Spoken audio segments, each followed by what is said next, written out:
Mantan Mendikbudristek Nadiem Makarim kembali memenuhi panggilan Kejaksaan Agung hari ini. Nadiem diperiksa sebagai saksi dugaan korupsi pengadaan laptop Chromebook di Kementerian Pendidikan periode 2019-2022.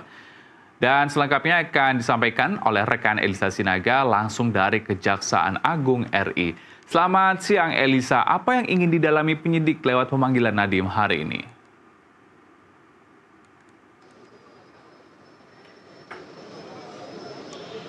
Ya, Helmut dan juga pemirsa, mantan Mendikbud Nadiem Makarim kembali memenuhi panggilan Kejaksaan Agung dalam kasus dugaan korupsi program digitalisasi pendidikan pengadaan laptop Chromebook periode 2019 hingga 2022. Nadiem dipanggil dalam kapasitasnya sebagai saksi dan sebagai Menteri Pendidikan dan Kebudayaan di era pengadaan Chromebook tersebut. Tadi Nadiem hadir pukul 8.50 waktu Indonesia Barat bersama tim kuasa hukumnya yang diketuai oleh Hotman Paris, dan memang sebetulnya Nadiem Makarim sudah dipanggil pertama kali ini pada 23 Juni lalu dan diperiksa selama 12 jam.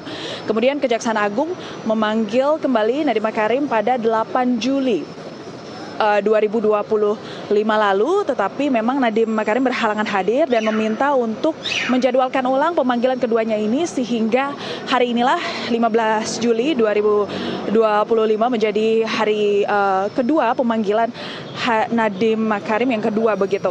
Nah, terkait apa yang akan didalami penyidik Jampitsus ini, tadi kami sudah menanyakan kepada Kapus Penkum Kejagung Harley Siregar bahwa ini ada kaitannya, pemanggilan Nadiem kali ini ada kaitannya dengan penggeledahan kantor PT Goto Gojek Tokopedia Tbk pada 8 Juli lalu, di mana ini seperti yang kita ketahui, perusahaan ini merupakan rintisan dari Nadiem Makarim, dan dari lokasi tim Kejagung menyita sejumlah barang bukti penting seperti surat-surat, dokumen, dan juga perangkat elektronik seperti flash disk.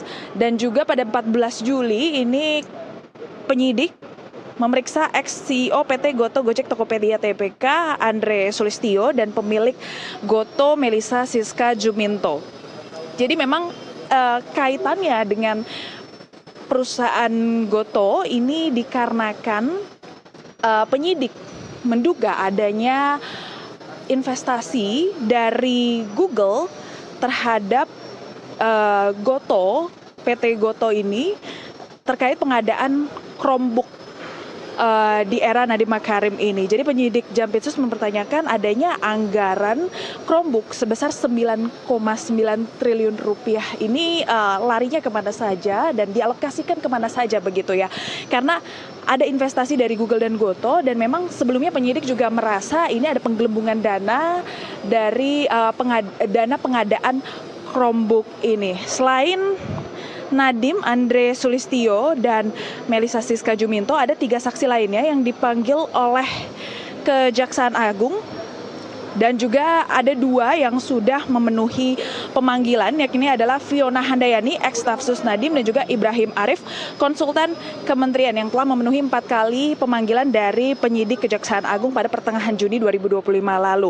Sedangkan 1 saksi lainnya, yakni Juristan, 3 kali mangkir pemanggilan oleh Kejaksaan Agung dengan alasan berada di luar negeri. Sehingga Kejagung akan upayakan pendekatan persuasif agar juris bisa penuhi panggilan. Helmut. Ya, Elisa, apakah Nadiem sempat memberi pernyataan pers sebelum masuk ke gedung kejaksaan?